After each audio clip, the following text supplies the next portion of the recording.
whole groundwork has changed. I mean, the population has shifted. The recruiting's different. You know, back in the 90s, you know, 80s, 90s, whatever, maybe even early 2000s. I mean, there was only a couple people were on TV every week. Yeah. I mean, Nebraska was going to be on, Oklahoma. You know, there were going to be certain teams on TV. Michigan's, Ohio State's. I mean, now you got to compete in recruiting against, you know, South Florida, Central Florida, you know, whatever, because everyone's on TV. Mm-hmm. So a kid doesn't have to get on a plane and fly 3 hours to go to play on TV. He's going to be on TV every week almost. Yeah. I mean, that's just the way it works. So it totally changes the recruiting landscape. Yeah. When it comes to like college football and the way, and it seemed like there'd always be a shift every 5-6 years. Like some team would be really great and they'd go down, another team would come back up, and it's kind of been stagnant with, you know, SEC's really dominated, but you have the Clemson, Alabama, Ohio State's, like those three teams kind of always really been in it. And then there's everybody else. How do you think these teams that are on the cusp break through that mold from going from a tier 2, and tier 2 is like, you know, a top 5 team, but not those three teams I just mentioned? How do you think they get to that next level to where they're also competing for, you know, national championships every year? You know, they're going to have their years. I mean, like LSU had their year 2 years ago. I mean, right. You know, they had Joe Burrow. I mean, and they had some other great, they had 17 something draft picks or whatever it was that year. You know, they're going to have their years, but you know, to be consistent, you know, it's, you know, you're going to look at the certain teams that are going to be there almost every year because they're the ones that have the recruiting base, and the teams that maybe are going to have, you know, once every couple years they're going to make a run. Those are the teams that probably don't have as strong a recruiting base and as strong a tradition and culture, you know, and it just becomes harder and harder. You know, right. I mean, Ohio State, they, you know, a lot of these schools, the ones that are there almost every day, heck, they can recruit in a car. Yeah. You know, I mean, a phone call. Yeah. And it's just the way it works, you know. How hard was it coaching through a pandemic? Oh, it was a crazy year. You know, I mean, it was a crazy year. I mean, you know, people, you know, opting out and the schedules. And I thought, you know, the SEC, I thought we at LSU, you know, managed it well. I mean, but you know, you're talking about, it was just a different year. It was really crazy. And, you know, it's good to see things getting back to normal. Stadiums will get filled, you know, teams will have their full rosters, and, it was, you know, you make the best, I guess, of a bad situation. It was a bad situation. Yeah. What made it so tough at LSU? Because you obviously came to Nebraska. You had the number 1 defense at LSU for like years in a row. You're winning natties. You come to Nebraska. How long were you at LSU for? But previously or last year? Previously. I was there for 3 years, okay. But then I got the head job at Nebraska. Yeah, and he had like the number 1 D in the country with LSU. Like those boys, like Glenn Dorsey, they had dogs on that squad. And then he comes to Nebraska, and we're obviously, you know, looking back now, a successful tenure at Nebraska. And you go to Youngstown, you're obviously successful at Youngstown. You're going into the playoffs and everything. And then you go to LSU, and you have a tough year at LSU when it's like Bo's back at LSU, and everyone knows the formula to win, that you would know that formula to win. What made it so tough? Well, with LSU this year? It was just a weird year, you know. I mean, you put in a new defense, and you don't really, you know, you're trying to do things on Zoom. You don't have as much access to your guys. We had some guys opt out. I mean, they lost a lot of guys from the national championship game. We had some had some guys opt out. You know, you have injuries and things like that. It was just a weird year. You know, we kind of finished the year pretty good.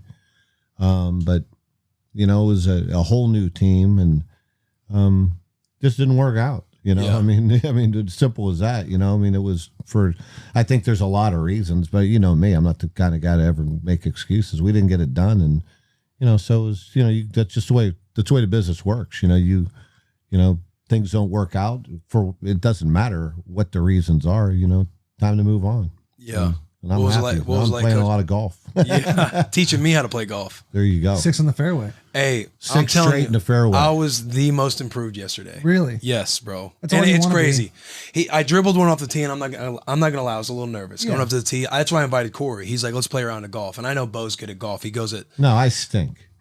he's a sandbagger. And because anytime we go to bowl games, he's always on the course and stuff like that. Like he's good at golf. He likes to go on the he likes to like get to around. play. He likes to dabble. Yeah. He's got a set of clubs. You know what I mean? Yeah, he owns a pair. And so he's not a top golf guy. And Yeah. so I hit Corey up. I'm like, hey, you want to go golfing with my old head coach? And he's like, oh yeah, what time? And so we set it up and stuff, and we go, and I'm a little nervous. Like, I'm like, fuck, these dudes are probably I know Corey's good, and I know Bo's probably Corey can slap good. it? Yeah, Corey's pretty good. Oh, good. So I dribble one off the tee and, don't really hit it far at all. And then Right, he's like, oh, no. Bo's like, oh, no, hit another one. I'm like, okay, you're being nicer to me now than, from what I remember. Yeah. And I put another one on the tee and just slice it just out of play. And I was like, hey, I'm telling you. 4 fairways over. Oh, Yeah, really? yeah, exactly. They took a shot. Yeah. Oh, Yeah, bro, yeah. it's incredible. Now I immediately I'm looking back at Bo, Like a dad, like a father figure, like, hey, you just hey, want to be proud of you. I was like, maybe if you He yell hasn't at- seen you in years. Yeah, like, right, he just right. wanted to know. I said he starts, coaching me nicely, and I'm like, hey, maybe if you yell at me, like the old days, like on a big run or a gas run or something like that, maybe we'll get something going. Yeah, maybe yeah, we'll start rocking. But no, he had some good tips, and I think I made you proud. You most improved. He didn't say yes. That was very. Well, you know what? He's the first one. You know what he does when he swings the club. Most people look up to watch their ball. Yeah. Like he swings, hits the ball, and looks back at us. Yeah. He's looking at me, my son Patrick, who's back here. He played with us. Corey, Shout out, Patrick.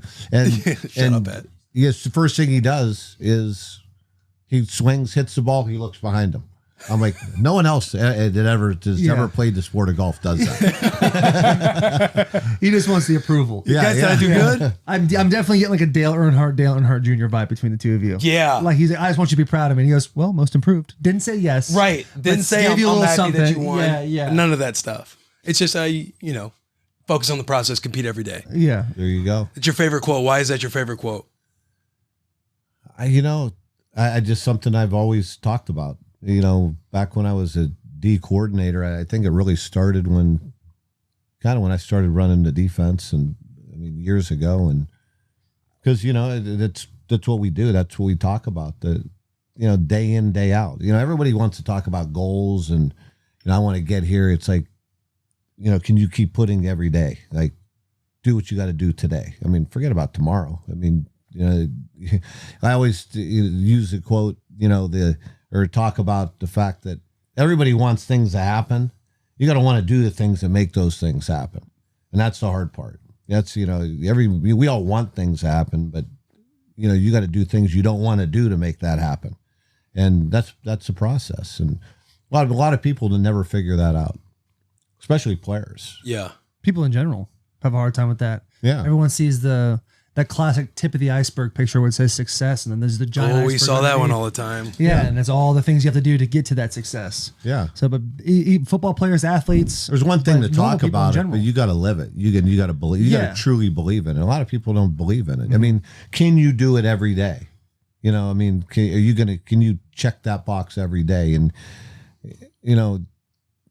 for really over what do we talk about it every day? Overcome human nature, right?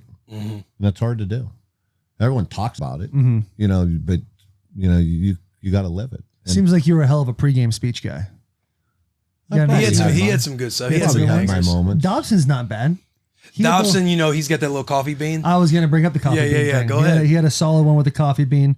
What is it? It's a pea, a carrot, and a bean. Egg, carrot, and a bean. Egg, carrot, and a bean. And you put it in a boiling pot of water.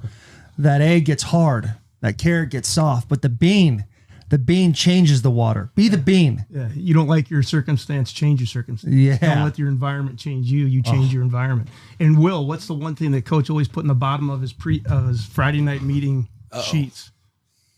What was it, Will? 6 seconds. Constancy of Concentrate on 6 seconds of The playing. Constancy. secret to success is constancy of what? Come on. Hey, I'm on the fucking spot right now. The secret to success. I got the surrender cobra for you right now. Yeah, buddy. holy shit, bad. he is struggling right now. If my coach was on here, he probably would say no to come on this podcast. But if he was on here and he asked me a question, I wouldn't know. Purpose. Yep. Thumbs up, Dob. There we go. Did he Every mouth one it of to you? No. 7 straight years. No. No, he fucking didn't. I spent a lot of time rating those things. Did you like those things? Did you like the thought Tip sheets? Yeah. The thought sheets that we did that I talked about every Friday night. You didn't have a whole lot of thought like sheets, the stories and Carl would be up there talking to us.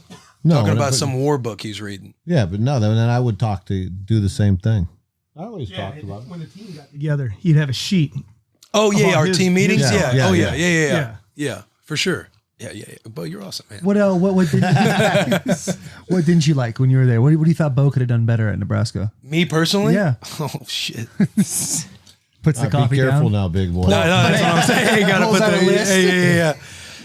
If I could speak candidly, I hope you guys like this clip. If you want to continue to be for the boys, you need to like this video, subscribe to the channel, share with a friend, and check out our playlist. We have all the links right here on the screen. As always, biggest of hugs and tiniest of kisses. Also, go check out the full episodes, but always for the boys.